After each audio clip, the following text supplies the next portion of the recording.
Most people have been taught that debt is evil. Pay it off as fast as possible, they say. Stay away from loans, credit cards are the enemy, and you should never borrow money. But here's what nobody tells you.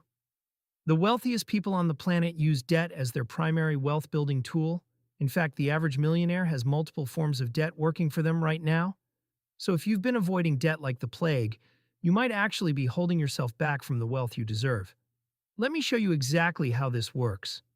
Let's start with the fundamental difference in how rich people and everyone else think about money. Most people see debt as a personal problem, something shameful that weighs them down emotionally and financially. They view borrowing money as a failure, a sign they didn't save enough. So they work extra hard, sacrifice, and eventually pay off their debts. And then they feel free. But wealthy people see debt completely differently. They view debt as a financial tool, just like a hammer or a screwdriver. It's not good or bad. It's just a tool that can be used wisely or foolishly. Here's the critical distinction. The rich don't use debt to buy things they can't afford. They use debt to buy things that generate income and increase in value. That's the entire game changer right there. When you borrow money to buy a depreciating asset like a car or a vacation, that's consumer debt, and it works against you. But when you borrow money to buy an income-producing asset or build a business, that debt works for you. Let me give you a concrete example. Imagine you have two people, both with $100,000 in cash. Person A follows traditional advice and buys a house outright for $100,000. No mortgage, no debt, completely paid off. Person B takes out a mortgage and buys a $400,000 property, putting down that same $100,000 and borrowing $300,000. On the surface, Person A seems smarter. No debt, full ownership. But let's fast forward 10 years. Both properties have appreciated at 5% annually. Person A's house is now worth about $163,000. Person B's property is worth about $650,000. Person A made $63,000. Person B made $550,000 on the same $100,000 investment. The difference? Strategic use of debt. Now, this doesn't mean you should go borrow money recklessly. That's how people end up in financial disaster. The rule wealthy people follow is simple. Only borrow money for assets that generate returns higher than the interest rate you're paying. If you can borrow money at 5% interest, but the asset generates 8% returns, you come out ahead by 3%. That spread is your profit. That's how the rich get richer. Let me give you some real-world examples of how this actually works. Start with business owners. If an entrepreneur has the opportunity to land a major client and grow their business, but they need $50,000 in equipment and inventory, they don't wait 5 years to save it. They take out a business loan at 8 or 9% interest. Why?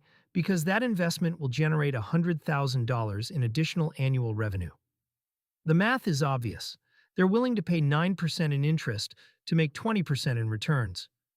Real estate investors do this constantly. They buy apartment buildings with just 20% down. The rest is financed through loans. That borrowed money amplifies their returns because the property appreciates and generates rental income. A smart investor might borrow $1 million at 4% interest to buy a $5 million property generating 10% annual returns. They're pocketing the 6% spread, that's $150,000 per year, on money they didn't have. Even stock market investors use debt strategically. It's called margin borrowing. Wealthy investors borrow money to buy stocks or funds, betting that their long-term returns will exceed the borrowing cost. Someone might borrow at 4% to invest in index funds, averaging 8 to 10% returns historically. Over decades, that strategy compounds into significant wealth. Here's the mathematical principle behind all of this. It's called leverage, and it's the secret weapon of wealth building. Leverage means using borrowed money to control larger assets than you could otherwise afford. The formula is simple. More capital deployed equals more gains, assuming you invest in things with positive expected returns. If you have $100,000 and can only invest that $100,000, you get returns on $100,000. But if you borrow another $300,000 and invest $400,000 total, you get returns on $400,000. Your wealth grows 4 times faster. But And this is absolutely critical. This only works with good debt on good investments. Bad debt is debt used to buy depreciating assets or consumables. Credit card debt for shopping, car loans for vehicles that lose value, personal loans for vacations. These work against you. Good debt is debt used to buy appreciating assets or income-producing investments. Mortgages on primary homes or rental properties, business loans, investment loans. These work for you. The wealthy understand something else most people miss. Inflation is their friend when they have debt. When you borrow $1 million at today's prices and pay it back in 10 years with future dollars that are less valuable, you're essentially paying back less in real terms. Meanwhile, the asset you bought with that loan has likely appreciated. This is why wealthy people aren't in a rush to pay off low-interest debt. They'd rather keep that money invested and earning returns higher than their interest rate. So how can you start using this knowledge? First, shift your mindset about debt. Stop seeing all debt as evil. Start evaluating debt based on what it finances. Is it going toward an appreciating asset or income-generating investment? If yes, it might be worth considering. Second, focus on your rate of return. Only borrow money when you can confidently invest it in something generating higher returns than your borrowing cost. If mortgage rates are 5%, only buy real estate you believe will appreciate and generate returns exceeding 5%. Third, build your credit score and establish relationships with lenders. Wealthy people have access to capital because they've proven they're reliable borrowers. This takes time, but start today by paying bills on time, keeping credit card balances low, and maintaining good financial records. Fourth, educate yourself on different types of debt. Understand mortgages, understand business loans, understand investment vehicles. The more you know, the better decisions you'll make. Fifth, start small. You don't need to borrow hundreds of thousands right away. Maybe you borrow money to take a course that increases your earning potential. Maybe you get a small business loan to launch a side hustle. Maybe you save for a down payment on a rental property. The point is to practice using debt strategically and see the results firsthand. Once you experience your money working for you through leverage, your entire financial perspective shifts. Here's what I want you to understand at the deepest level. Money is a tool for creating more money. Debt is a tool for getting access to larger amounts of money faster. Combined thoughtfully, these tools create wealth. The poor and middle class fear debt because they use it for consumption.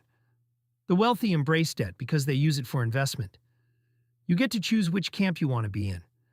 This isn't about taking reckless risks or borrowing beyond your means.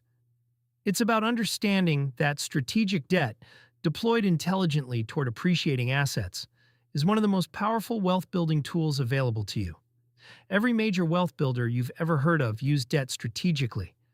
They just don't advertise it because it challenges the mainstream narrative about money. So here's my challenge for you. Evaluate your current relationship with debt. Are you avoiding all debt, or are you thinking about where debt could work for you? Start researching opportunities in your situation. Maybe it's real estate, maybe it's a business, maybe it's education that increases your earning power. Whatever it is, begin thinking like the wealthy do. See debt not as a burden, but as a bridge to larger financial opportunities. If this perspective on money is helpful to you, please subscribe to Money Mindset. We dive deep into how wealthy people think differently about money and how you can apply those principles to your own life. Drop a comment below and tell me, what's one area where you think strategic debt could accelerate your financial goals? I read every comment, and your insights help me create better content. Thanks for watching, and I'll see you in the next one.